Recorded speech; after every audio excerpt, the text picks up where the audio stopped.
Thanks for coming, everybody. Let me start by saying it's a big game on Sunday, and we're so excited that our fans have turned out, and we're very, very close to a sellout in Rupp Arena, and that's incredibly exciting. And I just want to share with all of you, that really started when that happens, and we believe it'll happen, it'll be a sellout Sunday. That really started in my mind with three people. And first person was President Lee Todd. This day's been building for a long time. President Lee Todd decided that we were going to have a comprehensive athletic program here at the University of Kentucky, and he hired Mitch Barnhart, who said we're going to have good sports across the board, and in particular really invested in women's basketball in a real significant way 10 years ago, and hired a woman named Mickey DeMoss who really laid the groundwork for what's going to happen on Sunday. We went down to Rupp Arena 10 years ago, right after Mickey had gotten the job, and walked in that arena. And Mickey told me, he said, we're going to sell that thing out one day. We're going to sell Rupp Arena out for women's basketball. And she had the vision, and she did a lot of the hard work to lay the foundation for us to have the kind of success that we're having. And so when that happens, and we think it'll happen this Sunday, my mind will be on those three people who have meant so much to this program and who really sacrificed a lot and worked really hard so a day like Sunday could happen. So we're real excited about that part of it. It's going to be a very, very tough game. Duke has an outstanding team, outstanding players. They are extremely dynamic, both offensively and defensively. And so we'll be tested in every way imaginable. And we're going to work extremely hard to try to prepare for a victory. And just one more time, I couldn't be more excited about the response we've had from this community and Big Blue Nation and our fans, and we're real excited to take the floor at 3 o'clock Sunday afternoon. Do you think Mickey was a little crazy when she said she was going to sell out Rupp Arena, given when you guys took over the program, kind of the state it was in? Well, you know, it was a bold statement, but that's what I think great leaders do, is they cast a vision and they can see it before the rest of us can.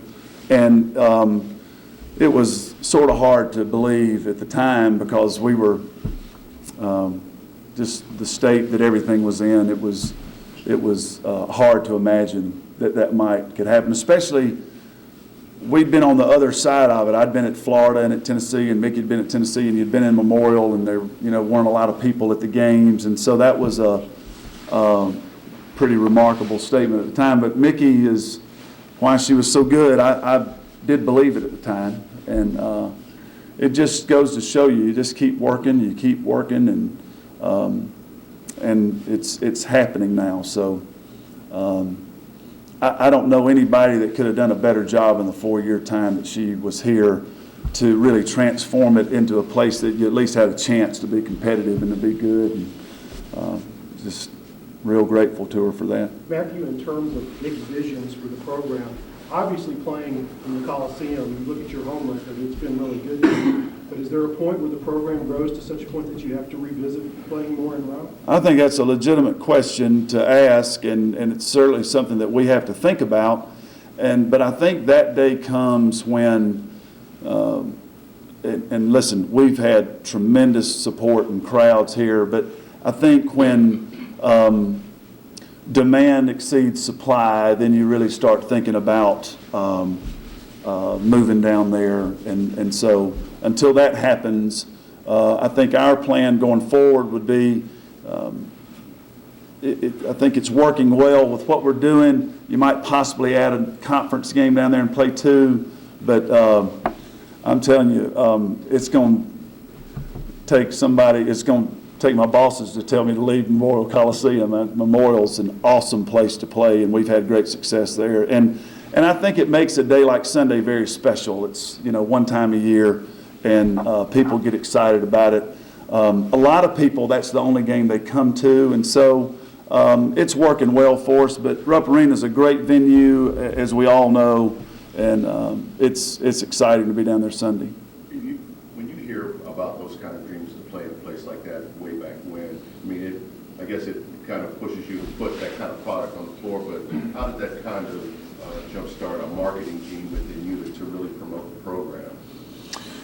Well, I'm telling you, where we are today took so many people, and it wasn't just one person, and it's not one person today. It's we had a lot of people that were interested in seeing what we could make women's basketball at Kentucky, and you know, it was things like Mitch Barnhart moved out of his office and moved downstairs in Memorial, and that placed a visible sign that we're going to, you know, value women's basketball, something like that. Our marketing department started, you know, Mitch started investing money in marketing and billboards. I remember it was a big deal. We were on Pepsi trucks riding around town one time, and, you know, things like that. It just built over time. And then when I got here, you know, we had some momentum built, but we needed to propel it a little bit farther forward.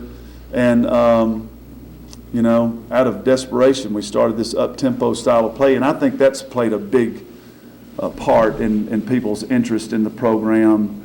And people, I think over the years, have come to appreciate our young women for how hard they play and how they attack the opponent and how they play with some, you know, pride for Kentucky. And to me, that's the greatest marketing tool you can have, is a very competitive team that plays really hard and is exciting to watch.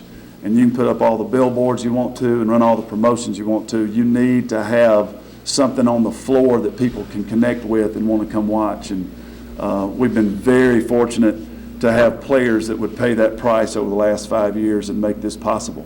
How did that kind of, I mean, but you personally, I mean, you look around town and you see your face on billboards, but was that kind of a new thing for you to kind of adopt being a pitch man, the face of the program, even back then? Well, it indicated to me there's a shortage of people to pitch products around town, is really what I took from that. It's, I feel bad for the businesses here in town that that's what they have to resort to. But it's, I think that in women's basketball, it's a lot of things that you need to do to market the sport. And I think you just have to be willing to engage the community. I think in women's basketball, it's a grassroots. There's got to be a connection. We don't have that singular play that brings you to your feet, a slam dunk. You know, that just, it doesn't matter what arena you're in. When in an NBA game or a men's college game, you have that, you know, monstrous dunk that brings everybody to their feet. And I think our sport, there needs to be a real connection between the community and the team. And so that's what we've tried to do, to get in the community, try to make our players accessible to the fans. And I think that's our formula in women's basketball. And we've had a lot of people that have worked hard to help that take place. So it's really, really awesome to be in this position, to be in a town where people care about women's basketball and people make the effort to come out on a day like Sunday and make it, which will be one of the real special places in the country for a basketball game to be played, no matter what you're talking about. It's going to be special down there Sunday. Matthew, you talked a lot in preseason about one way to sort of push through the Elite Eight was, or a better chance was to be a number one seed. Mm-hmm. You've beaten Louisville, you've beaten Baylor. If you could get Duke, Yeah. that would be Yeah, it would help a lot. I tell you what, I think the team has really handled the non-conference schedule well. We have 2 left to play. We need to play really hard, and 13-0 would be unbelievable with the schedule that we've had. But I think the team's done a good job. I think we are in great position right now with where we are with the quality wins. We've won 5 road games, and all but 4 are picked to win their conference and are probably going to win in excess of 25 games. And so that's really good. I think we've got to just try to stay really, really committed to great practice habits. And I tell our team all the time, they just have to be in love with that concept of staying after it and practice it.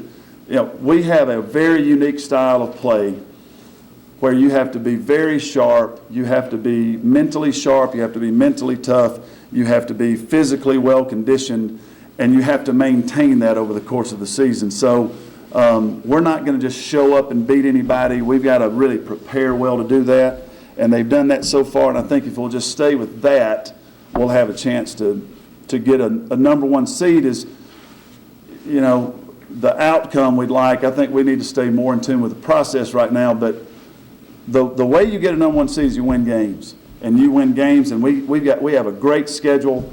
We have a great non-conference schedule, great conference schedule, and if we win enough games, it'll happen. What's the biggest worry about Duke? You all will get bored with this, but it's the talent. It's their talent is the number one concern. They're just a very talented team. They're really tough at all 5 positions on the floor. All 5 positions on the floor can score, and it makes it a very difficult game. And they are big. They are bigger than we are, and so it's going to be a battle of wills there. We have to make it an up-tempo, fast game. We can't let them impose their will on us and run their stuff and get the ball where they want to get it, because they have some outstanding players, really outstanding players. So it's a broken record. It's our formula for just about every game, especially a game of this level. So we have to have great preparation. The players practiced really hard yesterday, and we need to do it again today. But they're very talented. And then you put on top of that, they're extremely well coached. They execute a really high level of execution offensively. It's not tremendously complicated stuff, but it is solid, sound offensive schemes that they execute very well. So they will be multiple on defense. They'll run a lot of different defenses. We have to be mentally sharp to handle that. We have some experience with that, again, the Louisville game, that just constantly changing defenses on you, and it's difficult to function. You have to be at a really high mental sharpness in this game. So they pose a lot of problems with their talent and then their overall execution. So really good team. They're ranked number 2 in the country for a reason. How's Denisha's progress? Is she? Good. She had a very successful surgery. They liked the way that her knee looked after surgery. Now we are a few days out of that. They've now taken the bandages off and been able to look at it and get a good look at it, and it looks good. Still some swelling. We had to get that out of the knee, but she's working really hard. She's very disappointed she's not playing in this game. I tried to tell her to cheer up at practice yesterday, and she said she was trying to be positive, but she really wants to play in this game. She knows it's an exciting time, and I wish she could play. But she's progressing well, and we're looking for an early SEC return for her. Has there been any residual effects from the accident for Michaela, or is she okay? She's okay. She's looked really good. I think the toughest part of that's behind us. I think it was really I think she doubted whether she could play on Sunday, and once we got past that, it was just a little bit of soreness and stiffness. It'd been like if you'd had a real bad collision in the game or something, that, as far as an injury standpoint. So she was cleared. She was not, she didn't feel great, but she was able to play, and she practiced well yesterday, practiced really well yesterday. Matthew, the way that Duke lost the other night, obviously to a very good team, Mm-hmm. you expect them to come in really focused and want to rebound and show that they can bounce back from that. I don't know what the problem is with I think it's maybe something with me, but we just don't ever have anybody play bad when we play them. It doesn't seem like, I don't know if I'm just bad luck or what it is, but I do not anticipate Duke playing poorly. I anticipate them playing really well. I think in that game you saw they just had one stretch where it was really tough on them, but a large portion of the game you could see how good they are. And I've watched every game of them this season, and they are an outstanding team, and I don't think we need to expect anything other than a real strong test on Sunday. Matthew, to go back to the Coliseum for just a minute, you said it's supply and demand. In that, your mind, does that mean like a total sellout, all the season tickets sold out, or what would? Yeah, I don't know how much sense it really makes for us to play all of our games or a majority of our games at Rupp Arena until every game in Memorial sold out, and there's, some indication there's double that wants to get in the doors. And so now you're thinking at Rupp Arena, I think we could close off the top and you could get a 15,000 seat configuration. I would think, and I don't really think about this a whole lot, I'm just kind of thinking on my feet, I would think that you would need to be in that neighborhood that we think we're going to get 15, 16,000 every night. Then I think it probably makes some sense. Then I think Mr. Barnhart would probably say, hey, it makes some economic sense to go down there and do that. So I don't know if that's sound thinking or good thinking, or that's just kind of off the top of my head. There's probably people, I'm sure there's people in the business office and ticket office that understand that much better than I do. But, I don't really think in those terms. I think more of, when we got here, we were playing 5 or 6 at Rupp, getting very nice crowds for women's basketball, 8,000, 9,000, but it was not a real good atmosphere. And, I just thought this place is really special. It's perfect size for us. If you get 5,000 or 6,000, which I'm so appreciative, when 5,000 people show up out there for one of our games, you just can't believe what an advantage that is for us. And it is electric and it's awesome. The Louisville game, there couldn't have been, I don't care if the Pacers and the Heat were playing, there couldn't have been a better atmosphere in America than it was in Memorial Coliseum. So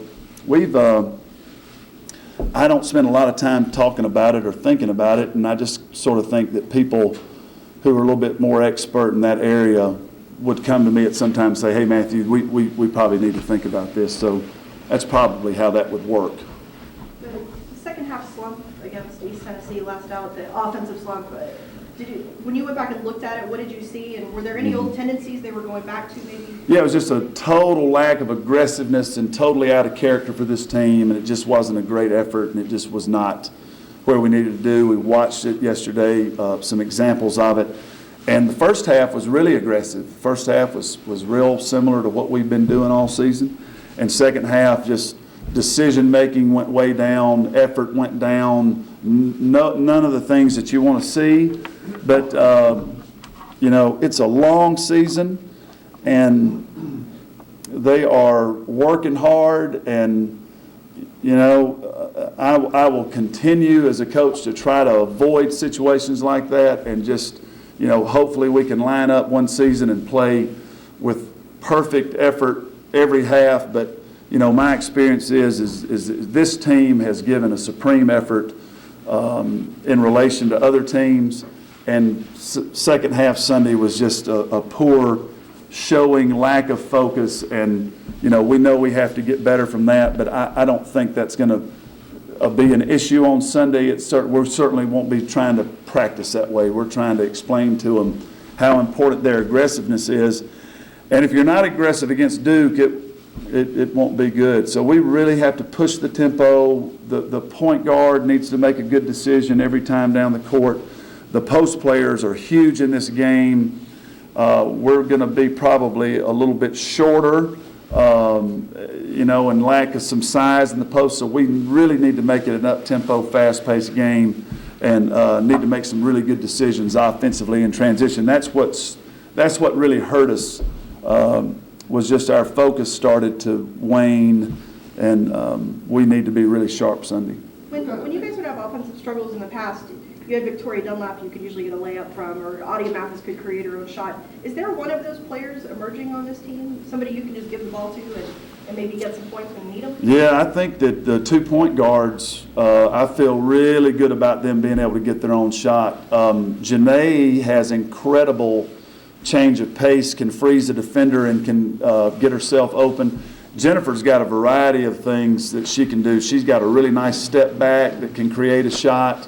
But I really think that for us to be the team we need to be, those opportunities need to be at a minimum. And if we'll move the ball and pass the ball and screen really well, you won't get yourself in those positions. What kind of things are you seeing from your team since that Baylor game?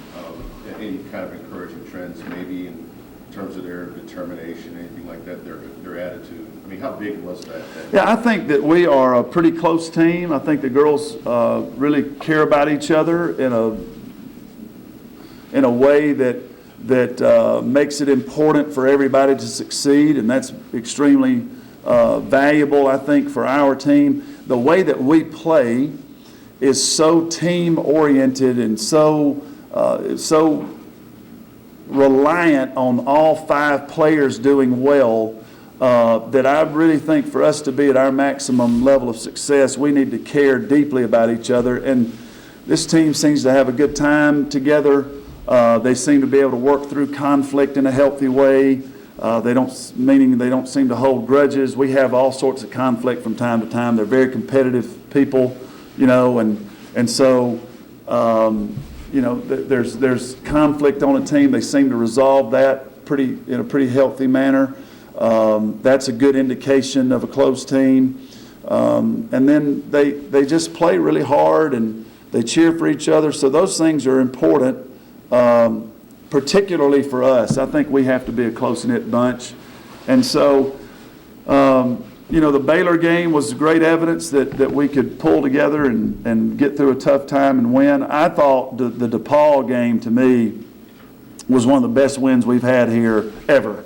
To come out of that Baylor game, and like I've shared with you all, we played DePaul on Thursday, we played Baylor on Friday. Wednesday, I'm still walking in the grocery store and people are still talking about the Baylor game. I just thought it was a difficult game to move on from.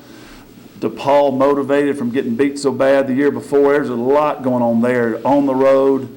So the DePaul win showed me as much as the Baylor win did, just from their sticking together and working together and getting a big victory. So it's good. What is it about Elizabeth Williams that makes her so hard to stop? Just her talent level. So a kid that size who can move that well, who can shoot the ball well, who can block shots, who can move laterally, can run, make plays in transition, just a really high level of talent, really smart kid, knows the game. Just, she was number 1 player in the country for a reason. She has a lot of talent, a lot of skill, talented players with skill, with great minds. They're really good. Just always been talking about with the men's teams that come into Rupp Arena and the intimidation factor, I guess. Mm-hmm. If you can kind of sum up what it's been like for your team just playing in a place like that, and you think that can have the same effect on the women's team? Listen, I think that the crowd, there was 14,000 2 years ago for Duke, and they were boisterous and loud and rowdy. And I'm not sure we were a ton better than Duke that day, but that crowd, there's no question they helped us. Last year it was 18,000 with DePaul, and they were electric and fired up, and our team played really hard. So I think it's a huge factor in the game, and that's what I'm telling the team. It's such an opportunity. It doesn't happen everywhere. It doesn't happen often. So just practice the way a Kentucky team practices, and get ready to just go play like a Kentucky team plays. And if you do that, then the crowd can help you. They'll respond, because make no mistake about it, the reason this game sold out right now, or getting close to that, and I think it will be, is because this team's 11-0, and they've played their tails off, and they've beaten good teams, and people want to come watch them play. And so that's what I'm just telling the team. Don't worry about the scoreboard. Don't worry about the opponent. Don't worry about those kind of things in your mind. I have to go play. Just go be you. That's why everybody's coming out. That's what they want to see. So just go play Kentucky basketball. And when they do that, then the crowd, I think, can help us a lot. All right, thank you, Coach. Thanks, everybody.